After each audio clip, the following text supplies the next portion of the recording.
Ну а вот кому не привыкать к снегу и трескучим морозам, так это жители Маймикона в Якутии. Именно там находится полюс холода России. И именно там сейчас развернулась большая работа по прокладке интернета. Дмитрий Макаров подробно. Чем дальше бригада строителей уходит на север, тем дольше отогревают бульдозеры. Противостоять 40-градусным морозам приходится по старинке, паяльными лампами, кострами и теплой одеждой. Двое штанов. Одна утепленная, а другая, это как теплые, тоже трико. За рабочую смену удается размотать не больше одной катушки оптоволоконного кабеля. Это примерно 8 километров. Дорога плохая, там лес валить надо. Ну, сложновато, конечно. Такой день больше проходили. Как только магистраль подходит к новому поселку, абонентов подключают к интернету. Уже закончен участок Якутск-Хандыга. Сейчас наступил самый тяжелый и протяженный этап. От Хандыги в райцентр Аймиконского района, Уснеру и дальше в Магадан. Места безлюдные. На 1500 километров всего десяток населенных пунктов. Сейчас кабель укладывают между двумя поселками Хандыга и Теплый Ключ. Работают сразу две бригады. Они идут друг другу навстречу. 6000 жителей поселка Уснера знают о качественной связи только благодаря поездкам в отпуск или рассказам друзей из других городов. У меня просто друг, он сейчас в Омске, он прилетает 15-го. Я вот сижу, торренты только скачиваю. Я сейчас ему торренты по ящику отправлю, он мне привезет то, что мне надо. Он нас так качает.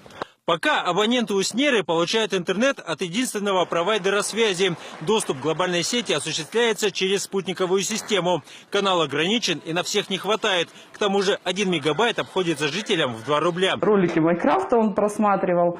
Вот, и в итоге за 2 недели стоимость обошлась 80 тысяч. В похожей ситуации жители еще сотни населенных пунктов Якутии. Скорейшего строительства оптоволоконных линий требуют и промышленные предприятия. Качественная связь необходима при добыче золота и алмазов, где используются современные технологии.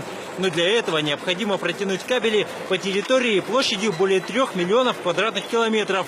Задача поистине фантастическая. Мы ожидаем сегодня, что федеральная космическая программа принесет нам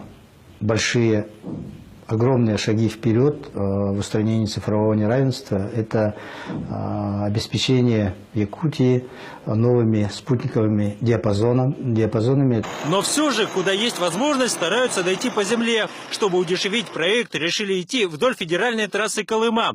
Ее начали строить еще в 30-е годы прошлого века заключенные ГУЛАГа. Историю об этом хранят в местном краеведческом музее. Мечтают об интернете, благодаря которому оцифрованные оригиналы документов помогут найти родственников погибших узников лагерей. Но это все надо вот до такой степени быстро, а не так, как дедовским способом заклеил, в конверт отправил или еще что-то. Интернет это очень важно. Чтобы подключиться к современной линии, будущие абоненты встают в очередь задолго до прихода оптоволокна. Дмитрий Макаров, Владимир Ермаков. Вести. Якутия.